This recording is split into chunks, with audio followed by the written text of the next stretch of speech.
사회를 책임지고 있는 이성용 선생님이에요. 네, 여러분 만수로 알죠? 만수로. 부자의 상징 아닙니까? 개인 재산이 40조. 뭐 선생님이랑 비슷하네요. 네, 비웃지 마시고요. 가족 재산이 뭐 1000조가 넘는다고 합니다. 막대한 부죠. 왜 이렇게 부자냐면 그 사람이 아랍에미레이트라는 나라의 왕자기도 하고요. 그 나라가 또 석유가 많습니다. 오일머니 아닙니까? 오일머니. 그래서 이제 막대한 부를 쌓았는데 반면에 우리나라 같은 경우에는 석유가 없죠. 슬픕니다. 자원이 어떤 나라는 굉장히 많기도 하고 적기도 하고 이렇게 자원이 불균등하기도 하고요. 이것 때문에 싸우기도 하고 교환도 하고 난리도 아닙니다. 오늘 이 자원에 대해서 배울 건데 너도 부자가 되고 싶다고? 오늘부터요. 집 앞에 가서 땅이 있잖아요. 땅을 1mm씩 1mm는 너무 조금이고 50cm? 50cm씩 매일매일 삽으로 파보세요. 언젠가 석유가 나올 수도 있잖아요, 여러분. 제가 시켰다고 하지 마시고요. 그럼 오늘 한번 자원에 대해서 배워보겠습니다. 네, 여러분 땅 많이 팠나요? 얼마큼 팠어요? 더 파봐요. 열심히 해봐요. 잘할 수 있습니다. 네, 오늘 배울 내용은요. 크게 3가지입니다. 첫 번째는 자원의 의미와 특성입니다. 자원이 도대체 뭘 의미하는지, 어떤 특성을 가지고 있는지 배울 거고요. 두 번째 학습 목표는 그러면 대표적인 자원들 있잖아요. 그 자원들이 어디에 있고 어떻게 소비되는지 자원의 분포와 소비에 대해서 배울 거고요. 마지막으로 3번째 학습 목표는 이 자원 가지고 싸웁니다. 자꾸 이 자원을 둘러싼 갈등 배울 겁니다. 따라오세요. 계속 파세요. 네, 첫 번째 학습 목표 자원의 의미와 특성입니다. 먼저 자원이 뭔지 알아야겠죠. 자원. 우리 주변을 둘러보면 자연이 있잖아요, 여러분. 산이나 강, 바다, 하늘 뭐 이런 것들이 있잖아요. 이런 자연 중에 우선 우리가 기술적으로 개발이 가능해야 됩니다. 개발할 수 있어야 쓸 거 아닙니까? 어떤 물이 있는데 그걸 내가 개발하지 못해. 그럼 뭐 의미가 없는 겁니다. 우선 개발할 수 있어야 되고요. 개발할 수 있으면 기술적 의미의 자원이라고 합니다. 그래서 내가 개발은 했어요. 근데 아무도 원하지 않고요. 관심도 없어. 그러면 아무도 사지 않겠죠. 가치가 없습니다. 경제적인 가치가 있어야 자원이라고 할 수 있는 거예요. 그러니까 쉽게 말하면 우리가 쓰고 있는 자원은 우선 자연물 중에 기술적으로 개발이 가능해야 되고요. 개발한 다음에도 경제적 가치, 쉽게 말하면 돈이 되어야 한다 이겁니다. 네, 이해하기 쉽게 한번 예를 들어보면요. 아주 높은 하늘에 어떤 돌이 있다고 합시다. 근데 그 하늘에 올라갈 수가 없어. 그렇죠. 그러면 기술적 의미의 자원이 될 수가 없는 겁니다. 근데 인류가 열심히 노력해서 비행기를 만들어서 드디어 그 하늘에 가서 이 돌을 가지고 왔습니다. 그러면 뭐가 된 거예요? 그렇죠. 기술적 의미의 자원은 된 거죠. 왜냐면 개발할 수 있으니까 기술적으로 개발할 수 있게 됐습니다. 그래서 개발을 했는데 그냥 돌이야. 아무도 안 가지려고 그래. 그러면 경제적 의미의 자원은 될 수가 없는 거죠. 근데 그 돌을 가지고 와서 사람들한테 보여줬더니 와, 이거는 최첨단 기술에 이용되는 재료래. 그 사람들이 막 살려고 해. 그렇죠. 경제적 의미의 자원이 된 거죠. 그러니까 간단히 말하면 자원은 개발도 돼야 되고요. 돈도 돼야 된다. 이겁니다. 네, 이 자원을 분류해 볼 수도 있는데요. 우선 좁은 의미와 넓은 의미의 자원으로 구분해 볼 수 있습니다. 옛날에 좁은 의미의 자원은요, 자원이라고 하면 보통 이런 걸 생각합니다. 우리 뭐 석탄이나 석유라던가 물, 에너지 이런 것들을 생각하잖아요. 이런 천연 자원만을 말하는 게 좁은 의미의 자원이고요. 넓은 의미의 자원은 천연 자원은 당연히 포함이 되고요. 여기 플러스해서 인간의 노동력이나 창의력, 기술 같은 인적 자원, 다시 더해서 뭐 전통이나 종교, 우리 예술, 뭐 케이팝 같은 거 이런 문화적 자원까지 다 합친 게 넓은 의미의 자원입니다. 다시 좁은 의미의 자원은 천연 자원만 말하고요. 넓은 의미의 자원은 천연 자원 더하기 인간과 관련된 인적 자원, 그 다음에 문화적 자원 요 3가지를 합쳐서 넓은 의미의 자원이라고 합니다. 네, 또 자원은요. 재생 가능하냐, 재생 불가능하냐에 따라 또 구분해 볼 수 있는데 뭐 태양이라던가 풍력, 바람은 계속 불죠. 그 다음에 수력 이런 것들은 계속 사용할 수 있잖아요. 그래서 재생 가능 자원이라고 하고요. 석유나 석탄 같은 경우에는 사용하면 없어지지 않습니까? 그래서 재생 불가능한 자원 이렇게 구분해 볼 수도 있습니다. 다시 자원은 좁은 의미의 자원, 넓은 의미의 자원으로 구분해 볼 수 있고요. 그다음 재생 가능하냐, 재생 불가능하냐 이런 기준으로 구분해 볼 수가 있습니다. 네, 다음은 자원의 특성인데요. 엄청 중요한 부분입니다, 여러분. 자원의 특성. 크게 3가지입니다. 제목을 잘 들어보면요. 바로 이해할 수 있는데 첫 번째는 편제성입니다. 편제성. 우리 편견이란 말도 많이 쓰고요. 야, 편들지 마. 뭐 이런 얘기 하잖아요. 편이 뭐냐면 한쪽에 치우친다는 뜻입니다. 편제성은 뭐냐면 한쪽에 치우쳐 있다. 그렇습니다. 뭐냐면 자원이 한쪽 지역에만 집중되어 있는 걸 바로 편재성이라고 합니다. 요즘에 이제 교과서에 예로 많이 나온 것은 중국의 히토류라는 금속이 있는데 굉장히 레어템이라고 그래요. 여러분 우리 게임하다가 레어템 굉장히 비싸잖아요. 중국에만 있는 건 아닌데 중국의 전 세계 히토류의 3분의 1이 다 중국에 있다고 합니다. 이게 바로 편재성이죠. 그래서 뭐 이름을 보고도 읽기 어렵습니다. 뭐 디스프로시움 뭐 린탄넘계 원소 뭐 스칸듐 이투륨 뭐 이런 거래요. 아무튼 근데 그게 왜 중요하냐면 최첨단 기기에 반드시 쓰이는 재료라고 합니다. 근데 그게 전 세계 3분의 1의 매장량이 중국에 있다는 겁니다. 이게 바로 편재성의 예에 속하는 거죠. 네, 두 번째 특성은 유한성입니다. 또 제목에 다 있죠. 있다, 한계가 있다. 그렇죠. 매장량이 한계가 있다 이겁니다. 자원은 언젠가 없어진다 이건데요. 이것과 관련된 개념으로 많이 나오는 것이 바로 가체 연수라는 겁니다. 가체 연수, 채굴 가능한 연도수죠. 지금처럼 계속 사용하면 앞으로 몇 년 후에 없어질 건가? 이게 이제 가체 연수인데 우리 석유랑 천연가스가 한 50년 정도 남았다고 합니다. 그러니까 여러분들이 이제 할머니, 할아버지가 되면 그때 이제 석유랑 가스가 없는 거예요. 어떻게 할 겁니까? 지금부터 빨리 개발해보세요. 개발에 성공한 사람은 이제 바로 부자가 되는 겁니다. 이런 걸 이제 바로 가체 연수라고 하고요. 이것과 관련된 특성은 당연히 유한성입니다. 마지막 자원의 특성은 가변성이라는 건데요. 역시 다 있습니다. 가치가 변한다 이겁니다. 뭐냐면 자원의 가치가 기술이나 뭐 경제 수준 또는 문화 이런 거에 따라 달라진다는 건데요. 같은 자원을 줘도 자원의 가치가 어느 지역에 있냐, 어떤 사람에게 주어지느냐에 따라 달라진다 이겁니다. 예를 들어 원시인에게 석유를 주잖아요. 그러면 그냥 검은 물입니다. 뭐 이러겠죠. 하지만 지금 현대 문명의 사람들에게 주면 어때요? 이 석유 비싼 거 내 자동차에 넣어야지 이럴 거 아닙니까? 이렇게 자원의 가치가 변하고요. 그 다음에 뭐 이슬람 사람들에게 돼지를 주면서 야 식량으로 써라. 돼요 안 돼요? 안 되죠. 이런 식으로 문화나 시대, 수준 이런 거에 따라 자원의 가치가 변하는 걸 가변성이라고 합니다. 네, 첫 번째 학습 목표 마무리됐는데요. 빠르게 정리해보면 우선 자원은 기술적, 경제적으로 개발이 가능해야 되고요. 그 다음에 좁은 의미, 넓은 의미는 좁은 의미는 천연자원만 말하고 넓은 의미는 천연자원, 인적자원, 문화적 자원까지 포함이 되고요. 재생 가능하냐, 재생 불가능하냐에 따라 또 구분해 볼 수가 있습니다. 자원의 특성 너무너무 중요하죠. 한쪽에만 치우쳐 있다. 편재성이고요. 언젠간 없어진다. 유한성입니다. 관련된 개념으로 가체 연수라는 거 알아둬야 되고요. 그 다음에 가치가 변한다. 자원의 가치는 가변성. 여기까지 배웠습니다. 네, 두 번째 학습 목표는 실제로 대표적인 자원들이 어떻게 분포되어 있는지 그리고 어떻게 소비되고 있는지에 대해서 살펴볼 텐데요. 크게 에너지 자원, 식량 자원, 물 자원 이렇게 나눠서 한번 살펴보겠습니다. 네, 먼저 에너지 자원입니다. 에너지 자원 같은 경우에는 대표적으로 세 가지가 나오는데요. 석유와 석탄, 천연가스입니다.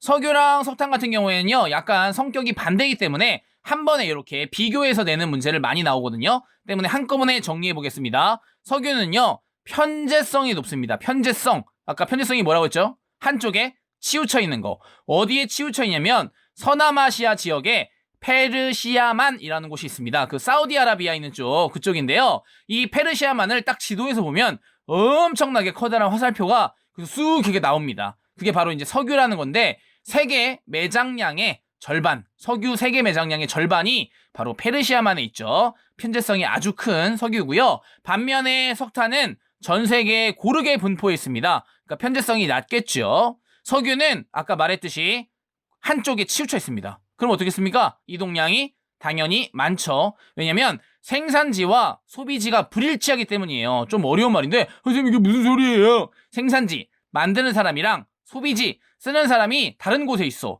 그러면 이동이 당연히 많겠죠. 근데 석탄 같은 경우에는 골고루 분포되어 있으니까 이동이 석유에 비해서 적습니다. 네, 석유는 지금 세계에서 가장 많이 사용되는 에너지고요. 주로 이제 운송이나 에너지 생산, 그 다음에 뭐 화학 제품, 원료 이런 걸로 이용되고 있고요. 석탄 같은 경우에는 옛날에 산업혁명 시기에 많이 쓰던 거고요. 요즘에도 여전히 제철공업이나 화력발전소 이런 곳에 사용하고 있습니다. 이렇게 석탄이랑 석유를 비교해서 한꺼번에 정리해주세요. 편재성이 높은 게 석유고요. 편재성이 높다 보니까 이동이 많아요. 그다음에 세계에서 가장 많이 사용되는 에너지 석유고요. 석탄은 고르게 분포돼 있고 이동량이 적고요. 산업혁명기에 쓰였다는 거 알아두세요.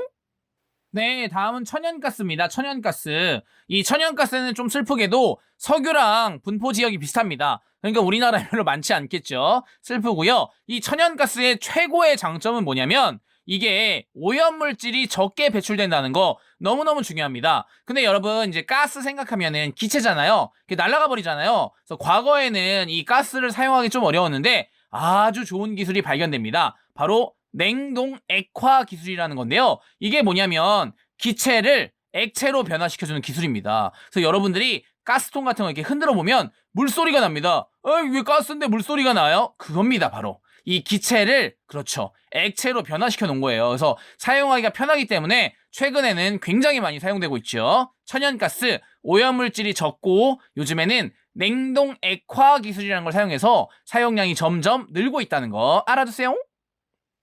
네, 다음은 식량자원입니다. 쌀과 밀, 옥수수 이런 것들이 나오는데요. 쌀과 밀은 아까 우리가 배웠던 석탄이나 석유처럼 성격이 약간 반대이기 때문에 한 번에 역시 싸잡아서 정리해주는 게 좋습니다. 쌀 같은 경우는요, 아시아에 아주 적합해요. 고온다습한 곳에서 잘 자라는데, 그래서 아시아에서 주로 잘 자라고요. 때문에 아시아의 주식은 당연히 쌀입니다. 그러면 자기들이 만들고요, 자기가 먹잖아요. 생산지와 소비지가 일치하죠. 때문에 이동량이 적습니다. 자기가 만들어서 자기가 먹으니까요. 반면에 밀은요, 좀 기후가 안 좋은 곳에서 잘 자라요. 비가 많이 안 오고 서늘하고 좀 척박한 지역에서 잘 자라기 때문에 전 세계의 많은 국가들이 이 밀을 재배하고 있고요. 때문에 이동량도 이렇게 발음이 안 됩니까, 여러분? 이동량이 많습니다. 뭐 만수르라고 얘기할 뻔했네요. 이동량이 많아요. 그래서 지도를 주고선 이게 쌀이냐 밀이냐 이렇게 비교하는 문제가 나오는데 쌀 같은 경우에는 아시아에서 나와서 그 주변으로 이렇게 들어가면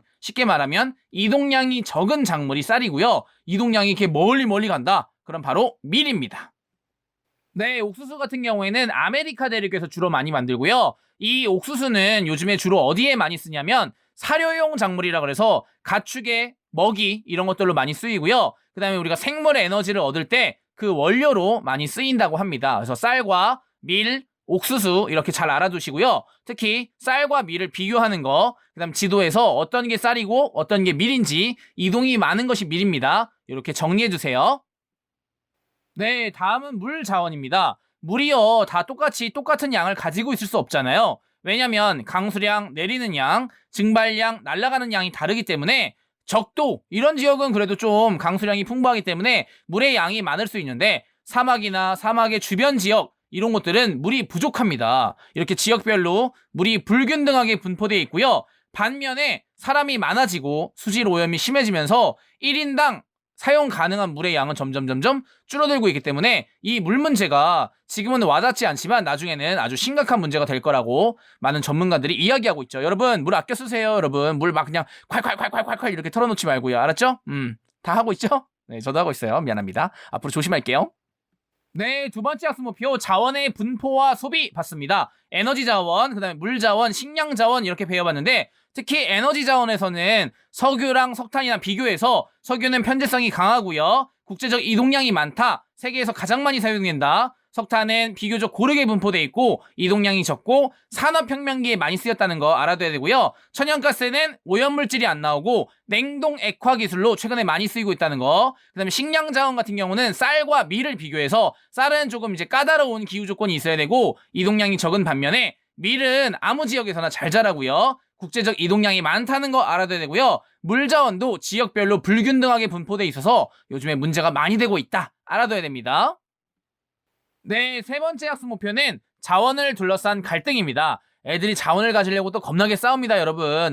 왜 갈등이 생기는지 크게 세 가지인데요. 첫 번째는 바로 유한성, 우리가 앞에서 배운 건데 자원의 매장량에는 한계가 있기 때문입니다. 그래서 매장량이 줄어들기 때문에 서로 가지기 위해 이제 갈등하겠죠. 두 번째는 바로 편재성입니다. 이것도 앞에서 배운 거죠. 한쪽에 치우쳐 있기 때문에 있는 국가와 없는 국가 사이에 이제 다툼이 일어나게 되는 겁니다. 세 번째는요, 자원의 소비량이 점점 늘어나고 있어요. 과거에 비해서. 반면에 자원의 공급은 점점 부족해지는 현상이 일어나기 때문이죠. 세 가지. 첫 번째 유한성, 두 번째 편재성, 세 번째, 소비량 증가, 공급의 부족 이런 것 때문에 자원을 가지고 서로 갈등이 일어나고 있습니다. 네, 자원 갈등의 발생 원인 중에 편제성이 있었잖아요. 이 편제성 때문에 일어나는 관련된 개념이 하나 있는데요. 그것에 대해서 언급하고 가겠습니다. 왜냐면 이게 중요하고 많이 이제 언급되는 부분이기 때문인데요. 바로 자원 민족주의라는 겁니다. 자원 민족주의 엄청 중요해요. 별표 42만 7천 개. 자원 민족주의. 이건 뭐냐면요. 자원을 많이 가진 국가가 있고요. 자원이 없는 국가가 있겠죠. 그러면 자원을 많이 가진 국가끼리 힘을 모아서 자원을 마치 무기처럼 삼는 행동을 바로 자원 민족주의라고 합니다. 예를 들면 석유가 많이 나는 국가들끼리 힘을 모아가지고 석유가 없는 나라한테 야야야 너한테는 안 팔어. 대신 뭐 줄래? 이런 식으로 약간 유치하긴 하지만 실제로 이러진 않습니다, 여러분. 하지만 이렇게 자원을 무기화하는 거를 바로 자원 민족주의라고 합니다. 중요해요. 네, 그럼 실제로 석유나 물이나 식량 자원을 가지고 어떻게 갈등을 하고 있는지 한번 보겠습니다. 먼저 이제 석유 자원인데요. 석유 같은 경우에는 아까 우리가 배웠듯이 편제성 한쪽에 치우쳐 있는 것이 매우 심합니다. 그리고 세계적으로 가장 많이 쓰이잖아요. 그러다 보니까 갈등이 심할 수밖에 없는데요. 특히 자원을 가지고 있는 국가, 그 석유 생산국끼리 모여 있는 기구를 석유 수출국 기구, 영어로 이제 OPEC, OPEC이라고 부르는데요. 여기서 이제 자원민족주의라고 해서 우리가 방금 배웠던 자원을 마치 무기처럼 쓰는 거, 너한테는 안 팔 건데? 이렇게 하는 자원 무기화, 이런 자원민족주의 현상을 통해서 갈등을 많이 일으키고 있고요. 그 다음에 어떤 자원이 있는데 그 자원의 주변에 있는 국가끼리 그 자원이 누구 것이냐, 이렇게 영유권 분쟁이 심한 편입니다.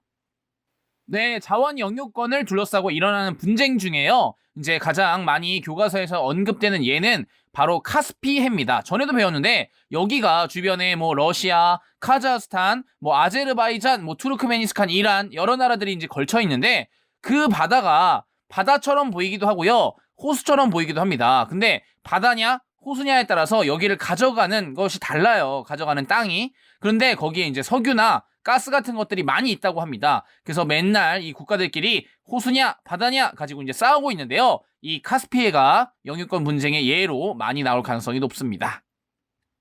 우리나라 같은 경우에는 석유 자원이 거의 없잖아요. 그럼 어떻게 해야 되나요? 이렇게 막 횡포를 부릴 때 한 번만 봐주세요 이렇게 할 수는 없잖아요. 때문에 우리가 할 수 있는 대책으로는 바로 자원 외교라는 게 있습니다. 자원 외교. 자원을 안정적으로 공급받기 위해서 그 자원을 실제로 가지고 있는 나라와 이제 긴밀한 관계를 맺는 건데요. 예를 들어 자원은 많이 가지고 있지만 개발을 하지 못하고 있다면 우리가 이제 개발을 해주고 그 생산량의 일부를 가져온다던가 여러 가지 방법으로 이렇게 안정적인 공급을 받기 위해서 그 국가와 긴밀한 관계를 유지하는 것을 바로 자원 외교라고 합니다. 그리고 이제 자원을 수입할 때도요, 한 개의 나라에 의존하기보다는 다양한 국가에서 자원을 수입해야 어떤 위기가 왔을 때 만약에 한 나라에서만 수입하다가 그 나라에 위기가 오면 우리나라에도 위기가 올 수 있잖아요. 다양한 국가와 이제 관계를 맺어야 된다. 이게 중요합니다.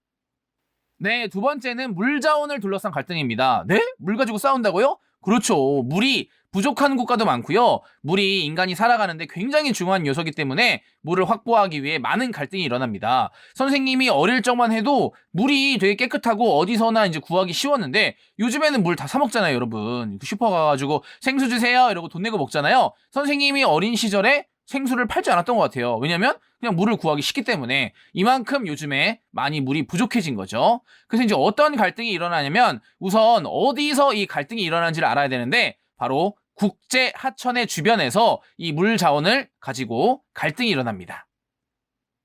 네, 국제 하천이 뭐냐면요. 강이 흐르긴 흐르는데 한 나라에만 흐르는 게 아니라 여러 나라에 걸쳐서 흐르는 강을 바로 국제 하천이라고 합니다. A, B, C 이 세 개의 나라를 지난다. 그러면 이게 바로 국제 하천이에요. 근데요, 강이요, 상류에서 이렇게 하류로 흐르잖아요. 그럼 보통 어떤 국가가 피해를 입냐면 하류, 아래에 있는 나라들이 보통 피해를 입습니다. 무슨 말이냐면 상류에 있는 A 국가가 만약에 거기다 댐을 설치해서 물을 막아버리잖아요. 그럼 B와 C는 물을 얻을 수가 없습니다. 또 만약에 A 국가, 상류에 있는 A 국가가 만약에 오염물질을 흘려보낸다. 그럼 B와 C가 오염물질이 섞여있는 물을 먹게 되겠죠. 그래서 보통 상류에 있는 국가가 피해를 주고요. 그 다음에 하류에 있는 국가가 피해를 받는 경우가 많습니다. 뭐 교과서에 나오는 강 중에 메콩강이라는 강이 있는데 메콩강의 상류에다가 중국이 댐을 설치했거든요. 그래서 그 아래에 있는 뭐 태국이라던가 라오스라던가 베트남 이런 국가와